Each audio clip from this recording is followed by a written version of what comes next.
ગંગા યમુના નદીની જેમ નર્મદા નદી પણ લાખો લોકો માટે એક આસ્થાનું કેન્દ્ર છે। જી હા, સામાન્ય રીતે કોઈ પણ નદી પશ્ચિમ દિશાથી પૂર્વ તરફ વહેતી હોય છે, પરંતુ શું તમે જાણો છો કે એક નદી એવી પણ છે જે પૂર્વ દિશાથી પશ્ચિમ તરફ વહે છે? બંગાળની ખાડીમાં મળવાને બદલે અરબ સાગરમાં મળે છે। ભારતની તમામ નાની મોટી નદીઓમાં એકમાત્ર નર્મદા નદી જ એવી છે કે જે વિરુદ્ધ દિશામાં વહે છે। આ નદીને આકાશની દીકરી પણ કહેવામાં આવે છે। એટલું જ નહીં, આ નદી સાથે પ્રેમ, વિશ્વાસઘાત અને એકલતાપણુની દંતકથાઓ પણ જોડાયેલી છે। તમને જણાવી દઈએ કે દંતકથાઓમાં એવું કહેવામાં આવ્યું છે કે નર્મદા એક સુંદર રાજકુમારીના રૂપમાં સોનભદ્રને પ્રેમ કરતી હતી, પરંતુ કુદરતને તેમનું મળવાનું મંજૂર ન હતું અને નર્મદાને લગ્ન પહેલા જાણવા મળ્યું કે સોનભદ્ર તેની દાસીને પસંદ કરે છે।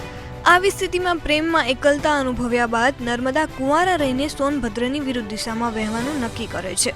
તો તમને આ માહિતી કેવી લાગી? કોમેન્ટમાં જરૂરથી જણાવજો અને આવી જ માહિતી માટે જોતા રહો મંતવ્ય ન્યૂઝ।